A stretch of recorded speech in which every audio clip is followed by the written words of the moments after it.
अपने स्टेजेस होते हैं फ्रोज़न शोल्डर के, जिसमें स्टार्टिंग फेज़ होता है, फिर एक पेनफुल फेज़ होता है और फिर एक थॉइंग फेज़ होता है कि जिसमें आपका जो दर्द होता है वो कम हो जाता है। तो ये सेल्फ लिमिटिंग होता है एक तरीके से।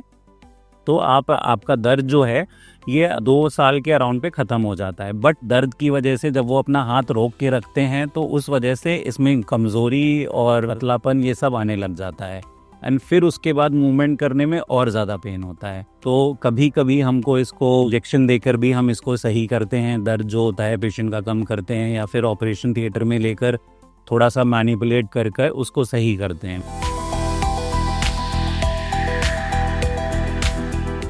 Hello, I'm Dr. Abhishek Manjan. I'm a consultant orthopedic surgeon in Felix Hospital, Greater Noida.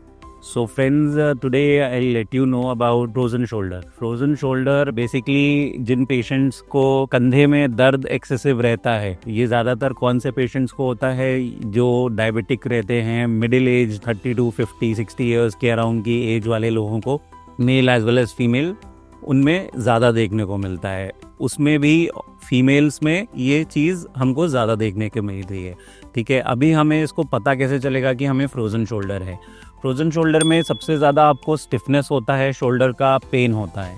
Pen हमको कब महसूस होता है, जब हम मूवमेंट कोई भी शोल्डर का कर रहे हैं, जैसे बाल काटना हो गया, क्लिप लगाना हो गया, बाल बनाना हो गया, तो इसमें हमको ज़्यादा पेन होता है। या फिर रात में अगर हम उस करवट सो रहे हैं तो इस कंधे के ऊपर जब प्रेशर आता है तो उसमें हमको पेन होता है। वैसे तो फ्रोज़न शोल्डर अगर हम मेडिकल उसमें जाएं तो फ्रोज़न शोल्डर अपने स्टेजेस होते हैं फ्रोज़न शोल्डर के, जिसमें स्टार्टिंग फेज़ होता है, फिर एक पेनफुल फेज़ होता है और फिर एक थॉइंग फेज़ होता है कि जिसमें आपका जो दर्द होता है वो कम हो जाता है। तो ये सेल्फ लिमिटिंग होता है एक तरीके से। तो आपका दर्द जो है ये 2 साल के अराउंड पे ख़त्म हो जाता है। बट पेशेंट वो दर्द की वजह से जब वो अपना हाथ रोक के रखते हैं तो उस वजह से इसमें कमज़ोरी और पतलापन ये सब आने लग जाता है एंड फिर उसके बाद मूवमेंट करने में और ज़्यादा पेन होता है। तो इसका साधारण घर के इलाज के लिए अगर मैं बोलूँ तो अगर आपको ये चीज़ हो रही है तो सबसे पहले तो आप अपना शुगर टेस्ट कराइए। अगर शुगर टेस्ट वगैरह सब नॉर्मल है तो भी पेन हो रहा है तो आप नॉर्मल फिजियोथेरेपी एक्सरसाइज जो रहती हैं कंधे के मूवमेंट की, आप वो चालू करके लीजिए।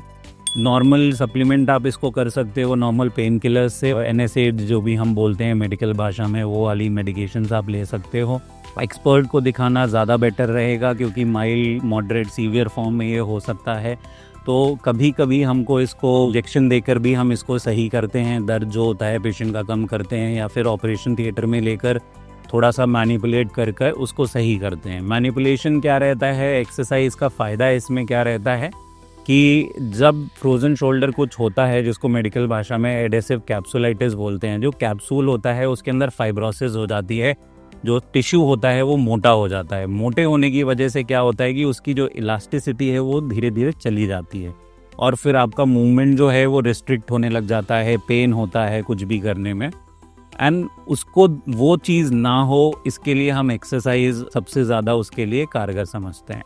तो अगर आपको फ्रोज़न शोल्डर की दिक्कत हो रही है, कंधे में दर्द हो रहा है, तो एक बार बेटर है कि आप अपने नियरेस्ट ऑर्थोपेडिशियन को दिखाइए एंड उस चीज़ का सोल्यूशन ढूंढिए। Are you worried about your health? Subscribe to the Felix Hospital channel for expert guidance and support. And if you are facing any health-related issues, book your consultation with Felix Hospital today.